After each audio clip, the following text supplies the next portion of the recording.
Those are most hardcore. I saw an old lady yesterday coughing her lungs out, smoking. She goes, her lung pops out. She lifts it up, puts it back in. What kind of? I saw a dude smoking through the little tracheotomy hole. Terrible. Wow. That's the worst. He was like holding the cigarette here. He already got like one lung chopped out and can't even open his mouth or something. Oh, yeah, my hair.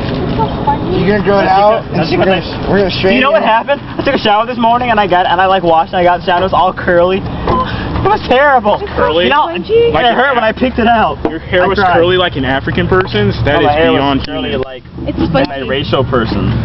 Okay. It's spongy and not oily, which is, you know. Everybody, like Jamar's hair, probably. get behind me. Like an actual black person. You're black, though. I'm Korean.